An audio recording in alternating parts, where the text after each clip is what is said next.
Hey guys, and welcome to another video on Kerbal Space Program. This is the second tutorial, and I'm sorry I've been away for so long. I've been quite busy, and I was waiting for Kerbal Space Program 0.19 to come out. Here it is in the bottom corner, and I can tell you they've been adding some new stuff and like general better game quality. So I'm gonna go straight into the game now. And we're going to talk about orbits today. There you are.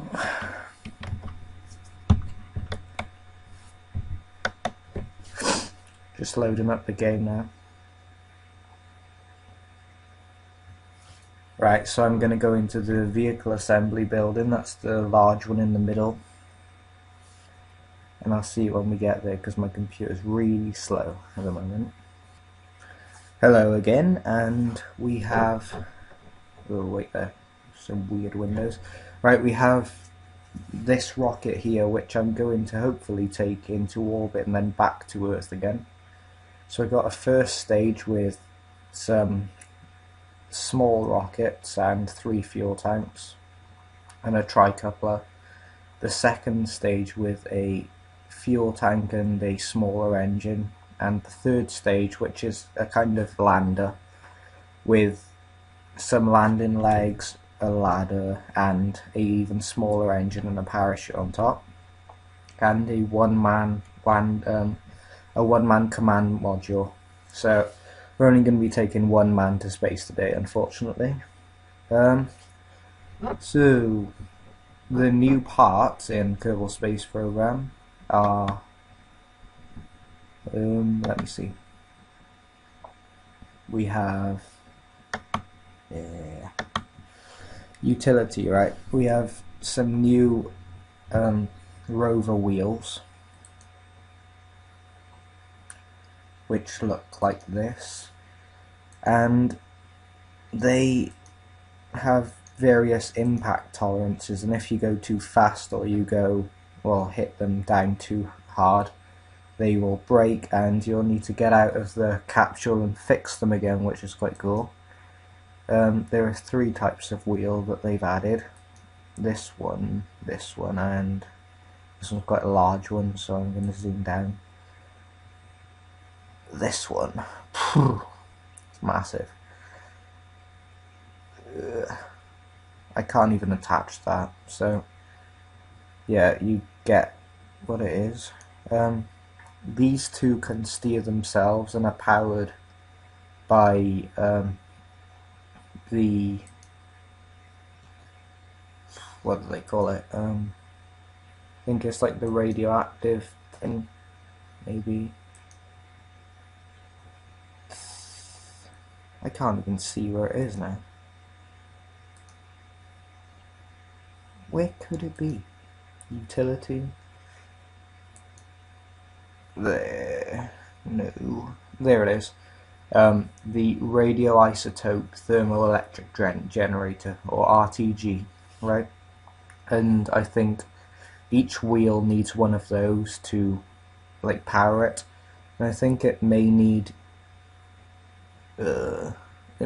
sunlight as well. No, it generates electric charge, so that doesn't matter. Yeah, so they're the rover wheels. There are some more things that were added. These structural panels were added. So if you want to put a rover in a box or something like that, they're like a kind of fairing device for your rocket, basically. And you could make boxes out of them. You can make anything out of them, really. So I'm just gonna, add a few sides to it, and yeah, you get the idea. You can just attach parts to it, but we won't need any of them to go into orbit, so we're not going to attach them. They've also added,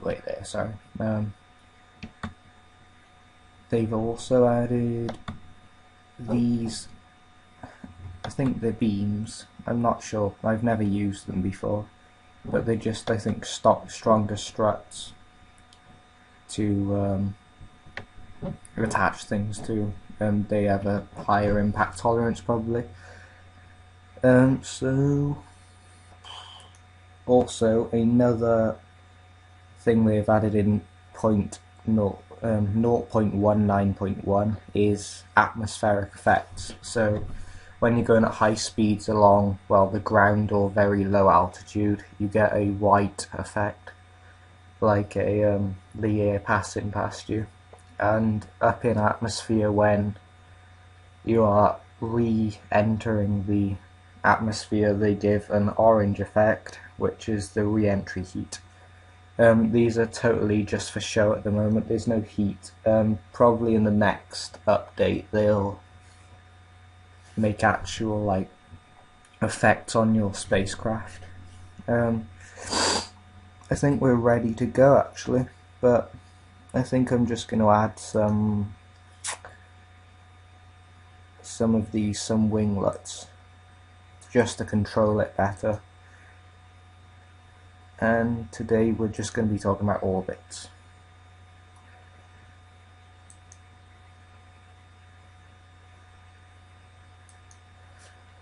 There we are. I'll see you in a minute when I'm on the launch pad. Right, hey, welcome back, and we have our rocket on the launch pad. Wait there. I just need to edit the staging so that these what are they called, stands will detach from the rocket body when the motors do. Today we've got Bill Kerman as our pilot. He is one of the original 3 pilots that were in the game, along with Jeb, the local celebrity, who probably takes too much of the limelight, to be honest. But today we will just go into orbit, and I'm going to tell you how to like change your orbit and do stuff in orbital maneuvers and stuff like that. So the launch, turn your throttle right the way up with shift, and KSP launch 2 is liftoff. Apparently. Sorry about the lag, my computer is horrible. So while we're going up, I'm just going to talk to you about something that you should bear in mind when you're going up and when you're trying to get into orbit. So you shouldn't really exceed about 200 meters per second vertical velocity, because that's when gravity and air resistance start to affect you, and they'll just push your rocket back down. So as long as you get to about 150 to 200, you should start decreasing your throttle so that you don't accelerate any more upwards. This is important just because you would waste fuel otherwise if you go any faster than that, so there's really no point. And 200 meters a second is just enough anyway. So when we go up, I will tell you about, well, I'll start slowing down about 175 just so you can see the effect. But this rocket seems to be really good. This is my first test, so I haven't even tried this out. Seems to look nice as well. Yay! Again, sorry about the lagging and the slow frame rate. It's just my laptop is not very good on gaming and stuff like that, so, and I haven't got another computer to film this on. But I really wanted to get into the YouTube thing and start like sharing my knowledge in Kerbal Space Program, because I really enjoy the game, and just generally it's just really interesting to me, really. So I'm gonna decrease my throttle now so that I don't gain any more speed. And you also save fuel if you slow your rockets down, so that's fine. Once we get to about 10,000 meters, or 10 kilometers, we're going to start a gravity turn to the 90 degrees position, which is about here. So we're going to bank over to the side to about 45 degrees on the nav ball, which is this line here, going all the way around. And this will set us up for an orbit in an equatorial orbit at 90 degrees going east. So I'm going to decrease my throttle quite a lot more because I'm getting up to about 200 now. By the way, once you start your gravity turn, don't worry about the 200 limit. You really need to start gaining horizontal velocity so that your orbit will be faster. So around now, 10k, I'm going to start bending over and what? I'm going to start turning over and heading towards the 90 degrees direction and 45 degrees, which is halfway down towards the horizon. Sorry, bending over there. I am way too childish for my own liking.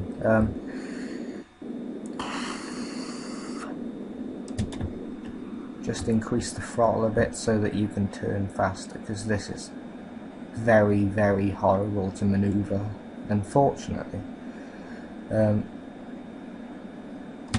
Yeah, so as soon as you get about 45 degrees, put your SAS back on so that you stay in that position and start burning upwards again. Press the M button to go onto the map and turn around the Earth so you can see your apoapsis coming up. So your apoapsis is the furthest point away from the centre of the Earth, which I briefly explained in the last episode, but the last episode was a bit crap, so I'm sorry about that. The apoapsis should be above about 72,000 meters, which is where the atmosphere ends, and you won't have anything to do with aerobraking or anything like that, because gradually, if you're under that, then you'll start returning back to Earth again because of just the effect of the Earth bashing into you, the air bashing into your rocket and stuff like that.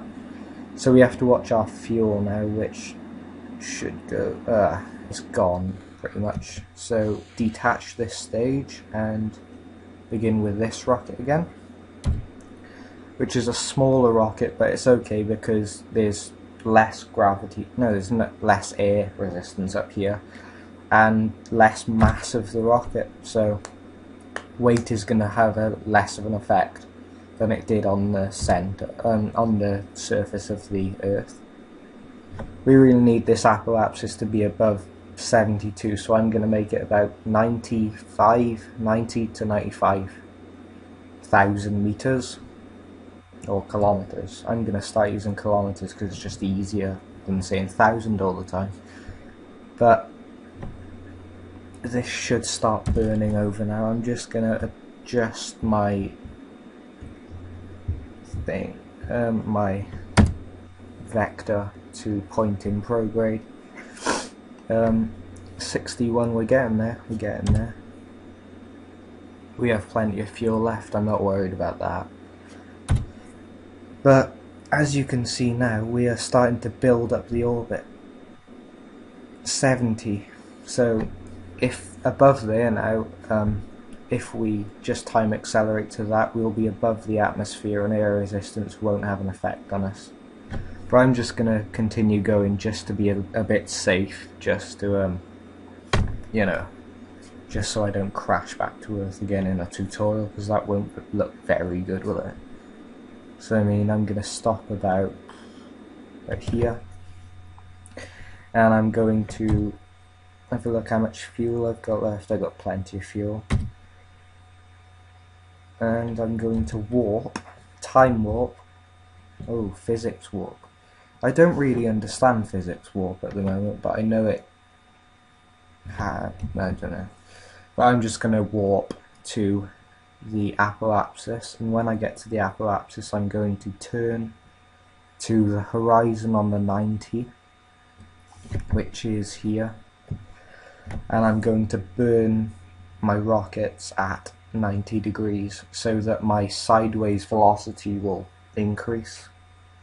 And technically an orbit is you're going so fast sideways that you don't actually crash down back to Earth, because the Earth isn't there anymore because it's a sphere.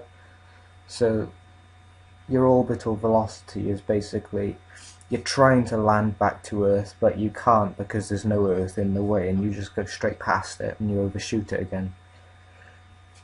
So I'm time warping up to apoapsis now.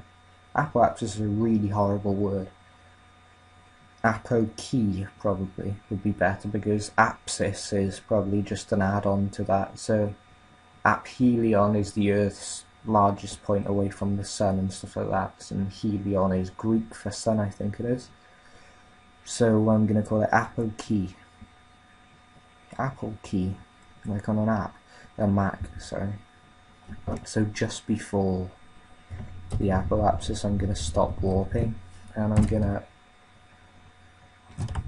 change my heading to go straight down to the horizon. I've overshot it, I think. No, I'm actually okay. Right. Just bring that back up and press T for the SAS again. And burn as fast as you can. I think I've overshot this a bit, but it doesn't really matter. Yeah, burn as fast as you can to the 90 degrees.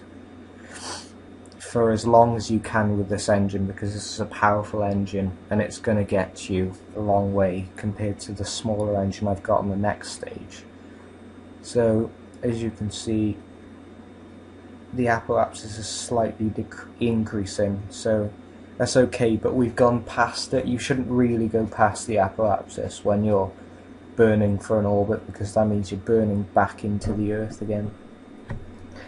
But this should be okay. Technically should be okay. Make a mess up on your first video. Well done, Parallax, well done. But we've got plenty of fuel left, hopefully. This doesn't actually seem to be building up very fast. So, yeah, it's okay now.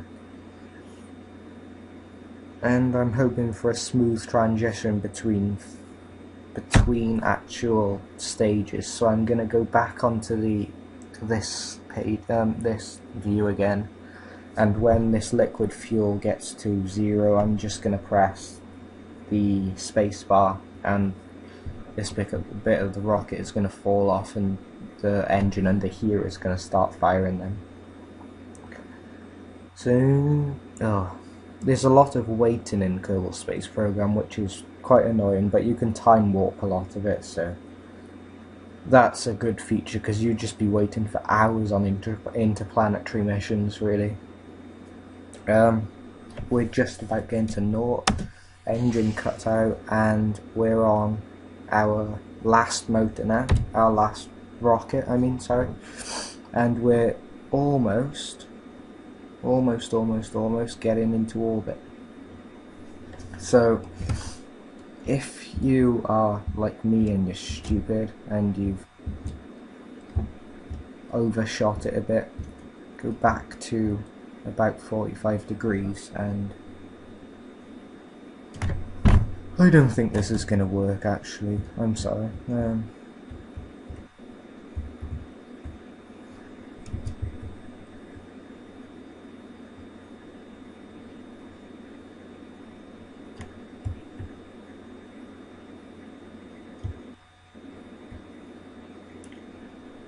We'll have a look now. 72, I think that is.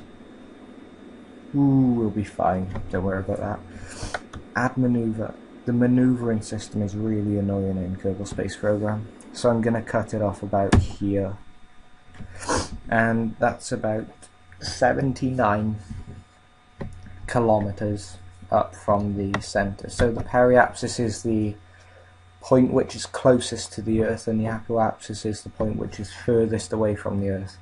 That's on 250,000, which is a bit rubbish really. I didn't do the orbit very good, because this is all as a consequence of going past the apoapsis. I was burning so that the apoapsis was going away from me, and that's the problem with this. So I'm going to warp to the periapsis and make sure not to overshoot it this time. Right, stop there, and I'm going to turn to the retrograde vector, which is pointing the ship in the opposite way, exact opposite way that you're moving. And once you get to the periapsis, you can burn on this vector to make your apoapsis smaller, so you can get further into the Earth, because as I was explaining earlier, if you slow down, you're going to like hit the Earth again. So as I was saying, you can get some speed up so that you can overshoot the Earth and go around in an orbit. This is the other way around, so you can get enough speed burnt off to hit the Earth again. So I'm going to decrease my apoapsis a bit to around 90,000 as I was aiming to.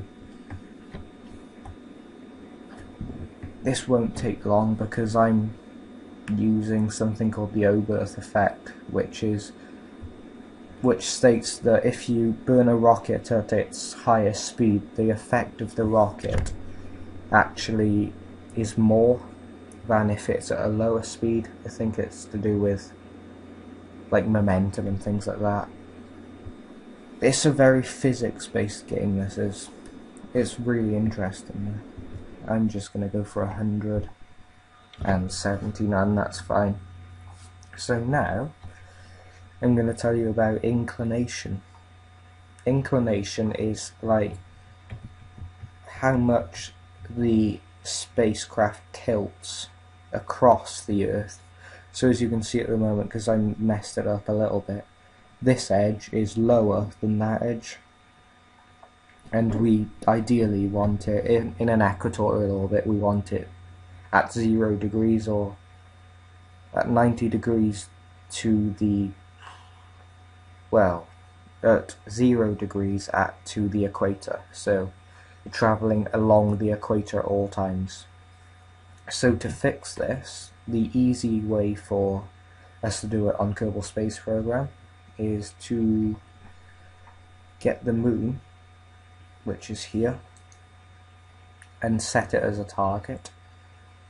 And as we can see here, the descending node says that we're minus 1.1 degrees, which kind of means that we're 1.1 degrees off the plane of the equator. So we're just gonna warp around to the descending node.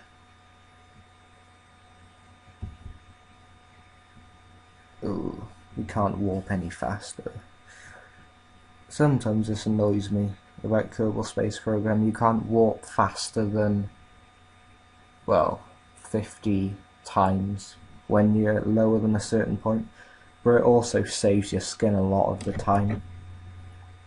So we're just coming up to the descending node now. I'm not going to overshoot it because every single time I overshoot it, and it's just rubbish really, because I'm terrible at it. So I'm going to come up to the node now, and I'm going to point north on the horizon of the nav ball, which is down here. So where the brown meets the blue and it says north, you want to point in that direction and turn the SAS on so that you're stable. Yeah, like that. And you're going to burn north so that this area goes upwards and this area goes downwards.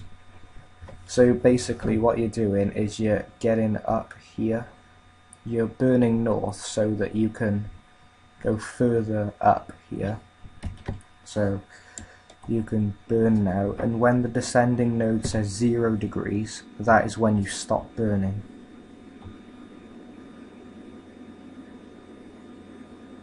You can see it's going 0.6, 0.5, 4, 3, 2, 1. That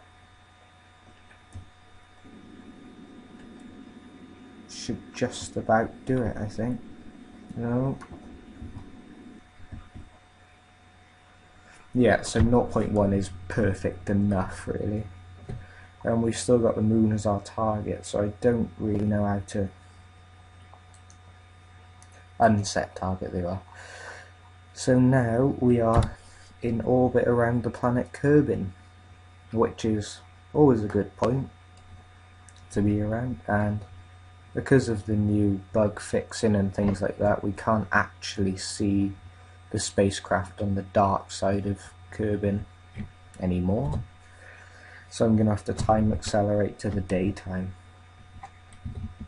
And because we're going faster than Kerbin rotates, we can easily rotate around Kerbin to go into the daytime part, which is good, really. But hopefully I'm going to try and land this on some land somewhere on Kerbin. Land on land. That is the general idea of it, I think. You silly boy. Right. So I'm going to continue to walk for a while. Ooh, lovely. A bit of land to land on. Land. Right. I actually quite like this crater here. It's like they found recently in Mexico that there was a giant impact crater on the Yucatan Peninsula.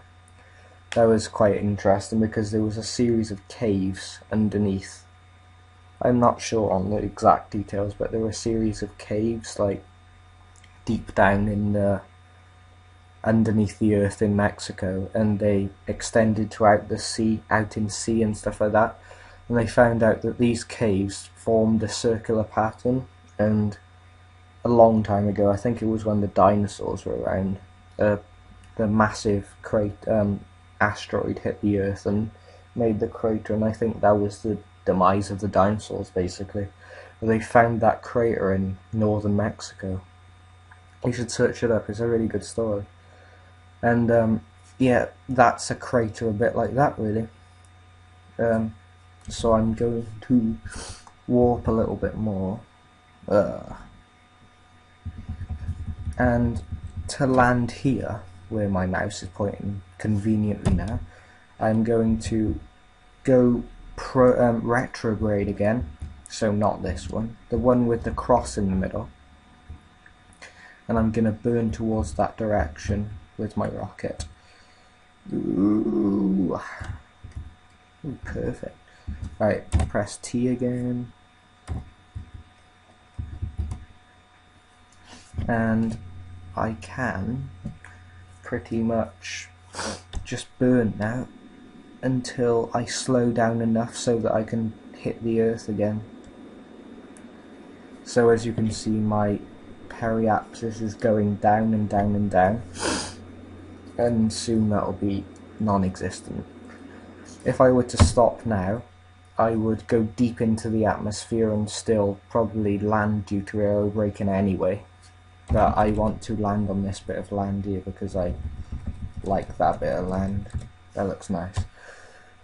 So I just made a bit of a mistake by time accelerating.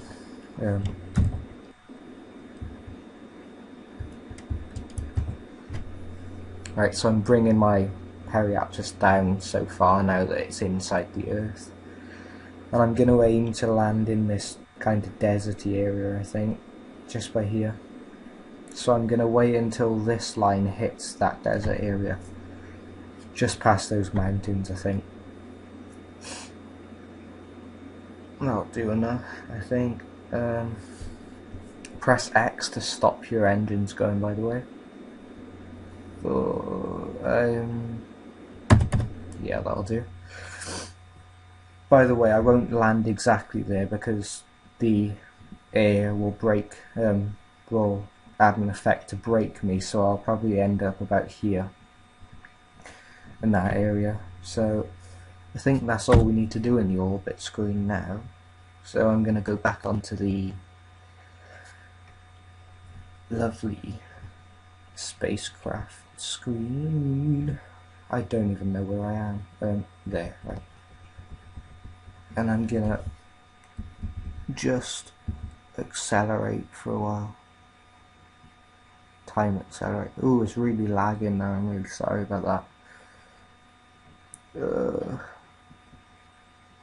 But soon we should start to see the effects of aerobraking.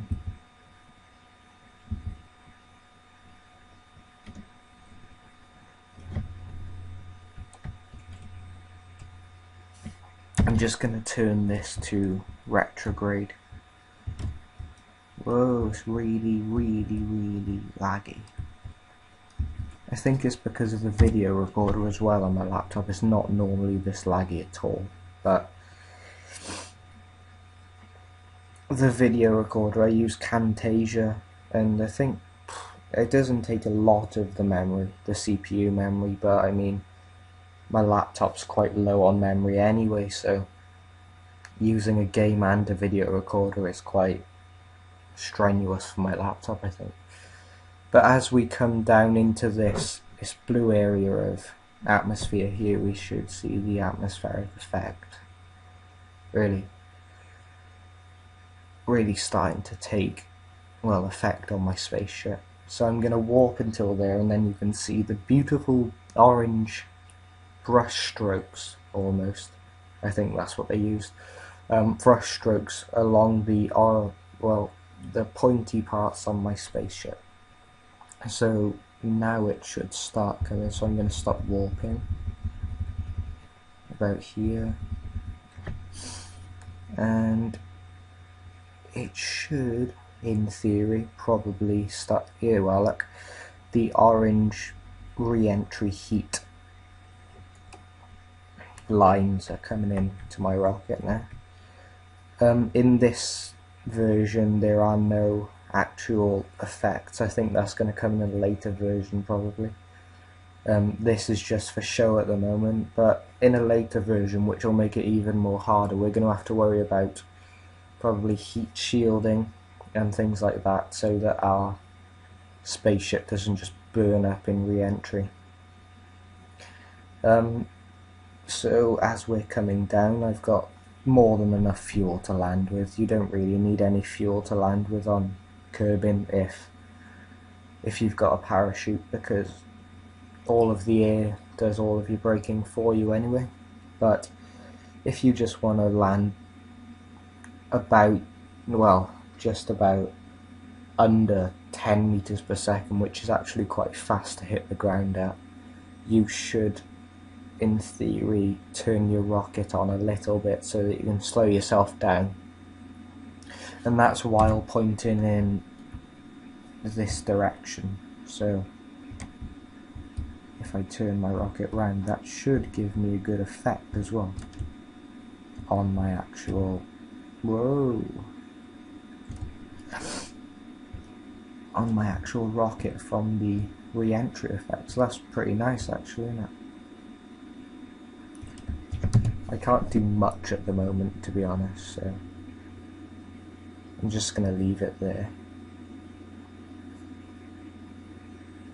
But as you can see, our speed is decreasing quite a lot, and it's turned to surface now, so we're no longer in orbit. And as you can see, that I did have it set to over there, but I'm going to land about here now because of the aerobraking effects. So that's quite good actually, because we've just bypassed some mountains, and under about, I think it's 15 or 10,000 meters, 10 kilometers, the effects go, because you're going too slow in the atmosphere to actually see the real re-entry effects. And yeah, they're beginning to go now. I think. But as soon as possible I will be landed. Or hopefully landed anyway. I'm really crap at landing at the moment. So I'm gonna just tilt my craft. Going to tilt my craft up. Well, not yet anyway. I'm just gonna wait to deploy the parachute a minute. I'm gonna deploy the parachute about maybe 7,000 meters, something like that, because if you deploy it too early you've just got to wait for too long. It does get quite boring, so. But hopefully Bill Kerman will be returned to his home planet very safely indeed, but whether it be on his own continent or even his own country or not, that remains to be seen, probably. He'll probably just end up in a little village somewhere and where they don't speak any of his language, and he'll just be like, well, where's my family gone? Where are my family? And he'll have a massive breakdown then. So, in this episode, what I have done is taken him to space and made him have a breakdown. I feel really bad now. I'm going to release my parachute now.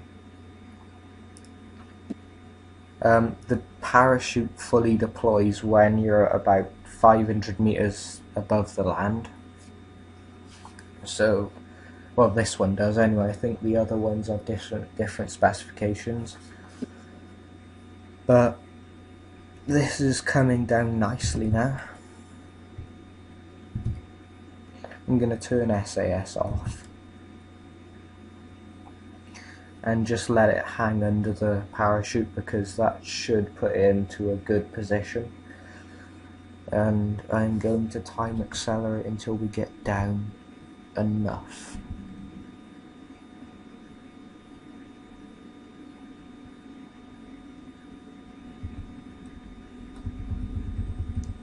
Oh god, what happened then? I'm not actually sure, but this seems to be going down okay. Hopefully. I'm gonna put my landing gear down now. I've used the more robust landing gear because I'm really rubbish at landing, and they just look cooler when they're coming out basically. The other ones just flap out, but these ones actually like extend and stuff like that. So as you can see, we're coming down quite fast now. 114 meters per second. Good god. Hopefully the parachute works, because he's going to be a dead man otherwise. 500 meters, come on, come on, come on. There you are, look. So now we have slowed right down to about, well, it's going to go down to about 10 meters per second, I think. And we're just coming into a descent now, which is nice because Bill Kerman is probably going to live.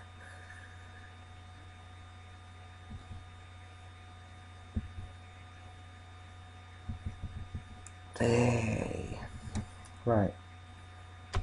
Hopefully I'm going to land.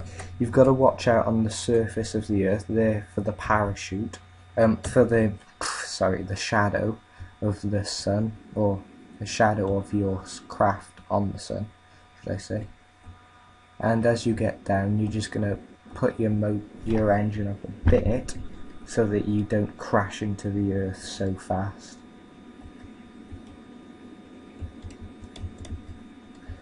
And I have landed, and Bill Kerman is a safe man.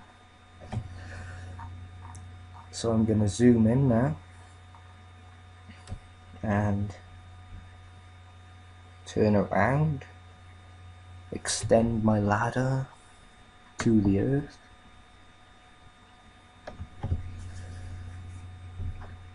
and get Bill out of that cockpit, because he's bound to be starving, he's bound to be boiling hot in there because of all that re-entry heat. He's bound to not have any fresh air. He's going to be in a bad state in this, so I'm going to evacuate him out. And there he is. And I'm going to walk him down. Get on that ladder. Yeah.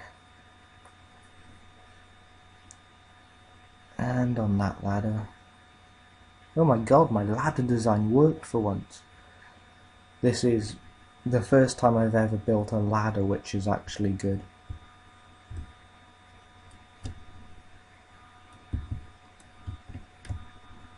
And how do you get him off the ladder now?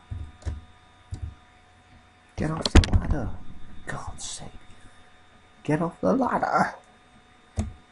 It doesn't really matter if he's off the ladder or not. But now we have our lander back on the Earth. And there he is, in front of his spacecraft, alive and well.